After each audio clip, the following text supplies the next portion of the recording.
Students, welcome to Shiva tutorials. ఈరోజు మనం discuss చేసే టాపిక్ ఏంటంటే క్లౌడ్ సర్వీస్ మోడల్లో థర్డ్ టాపిక్. సో అదేంటంటే చూడండి, infrastructure as a service, IaaS అని పిలుస్తారు. సో చూడండి, IaaS is also known as hardware as a service. So ఇక్కడ ఐయాస్ అనేదాన్ని హాస్ అని కూడా పిలుస్తారు. ఓకేనా.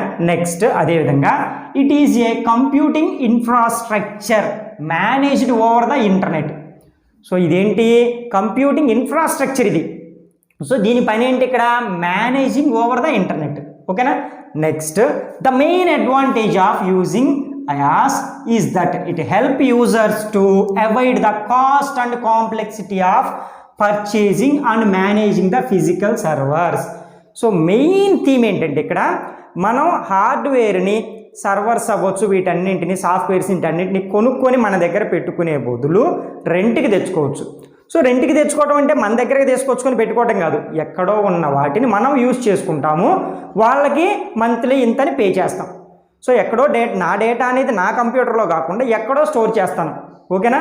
అక్కడ నాకు ఒక ఐడి క్రియేట్ చేసేసి అక్కడ నేను స్టోర్ చేసుకుంటాను. సో నేను ఎంతవరకు యూజ్ చేసుకుంటే అంతవరకు నేను రెంట్ అనేది పే చేయాల్సి ఉంటుంది. సో ఇది దీని యొక్క మెయిన్ అడ్వాంటేజ్. చూడండి, customer access they resources over the internet. Internet ద్వారా వాళ్ళ రిసోర్సెస్ అనేవి యూజ్ చేసుకోవచ్చు. Next cloud computing platform on a paper use. So ఇక్కడ ఏం జరుగుతుందంటే, పేపర్ యూజ్ అంటే నేను వాడుకున్నంత వరకు మాత్రమే నేను పే చేస్తాను అమౌంట్ అని. ఓకేనా. సో ఇప్పుడు దీని యొక్క స్ట్రక్చర్ని మీరు క్లియర్గా అబ్జర్వ్ చేసినట్టయితే, క్లయింట్స్ అనేవాళ్ళు చూడండి, క్లయింట్స్ కంప్యూటర్స్ అనేవి ఉన్నాయి. నెక్స్ట్ క్లౌడ్ అంటే ఇట్ మీన్స్ ఇంటర్నెట్ అనేది ఉంది. ఓకేనా. ఇక్కడ వచ్చరికి డేటా అనేది ప్రాసెస్ జరుగుతుంది, CPU సైకిల్. ఓకేనా, ఇక్కడ ఉంది. నెక్స్ట్ అదేవిధంగా చూడండి, మెమొరీ స్టోరేజ్ ఇక్కడ ఉంది. సో ఇదేంటంటే service provider offering has or IaaS. ఓకేనా. సో మెయిన్ ఇక్కడ చూడండి, ఈ డయాగ్రామ్లో అసలు జరుగుతున్న కాన్సెప్ట్ ఏంటంటే, has allows service provider to rent hardware and resources. So ఏం చేస్తుంది, ఇక్కడ ఉన్న క్లయింట్ అనే అతను ఏం చేస్తున్నాడంటే, ఇది ఈ సర్వీస్ ప్రొవైడర్ అనేది ఏం ప్రొవైడ్ చేస్తుందంటే, ఈ క్లయింట్స్కి మనకి రెంట్కి ఇస్తుంది. దేన్ని, హార్డ్వేర్ అవ్వచ్చు, వాళ్ళ యొక్క రిసోర్సెస్, వాళ్ళ దగ్గర ఉన్న రిసోర్సెస్ అన్నింటినీ ఇక్కడ ఉన్న క్లయింట్స్కి రెంట్కి ఇచ్చేస్తుంది. ఓకేనా. సో మెయిన్ థీమ్ ఇది. నెక్స్ట్ ఇక్కడ చూడండి, దీని యొక్క అడ్వాంటేజెస్ ఏంటంటే, ఇట్ ఈస్ వెరీ డైనమిక్. చాలా డైనమిక్గా ఉంటుంది ఈ ఐయాస్ అనేది. సో చూడండి, you can dynamically choose CPU అనేది మనకి నచ్చినట్టు మనం చూస్ చేసుకోవచ్చు.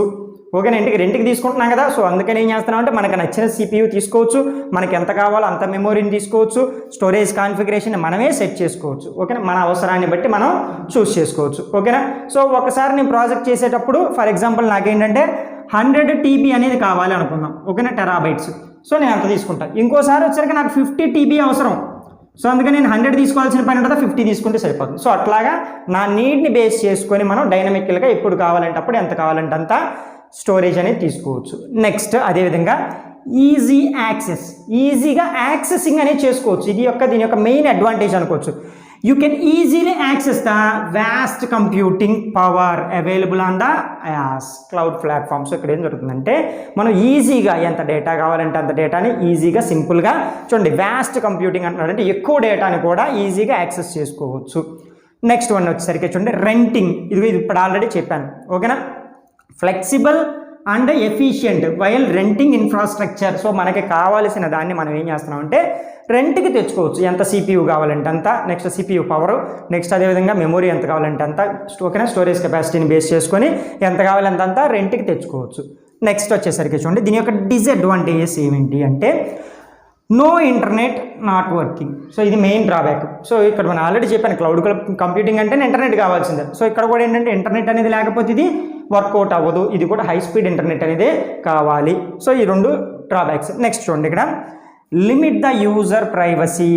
సో ఇక్కడ ఏం జరుగుతుందంటే, ప్రైవసీలో లిమిటేషన్స్ అనేవి ఉంటాయి. మనకి కంప్లీట్గా ప్రైవసీ అనేది ఇక్కడ ప్రొవైడ్ చేయలేరు. ఓకేనా. సో ఇదొక డ్రాబ్యాక్. నెక్స్ట్ అదేవిధంగా లాస్ట్ డ్రాబ్యాక్ చూడండి, depend on the virtualisation service. So ఇక్కడ చూడండి, విర్చువలైజేషన్ సర్వీస్ మీద ఇది డిపెండ్ అయి ఉంటుంది. సో ఇది ఒక డ్రాబ్యాక్. సో ఇది ఓవరాల్గా ఏంటంటే క్లౌడ్ సర్వీస్ మోడల్ అనే కాన్సెప్ట్. ఈ కాన్సెప్ట్లో మీకు ఏ డౌట్ ఉన్నా కింద కామెంట్ సెక్షన్లో కామెంట్ చేయండి.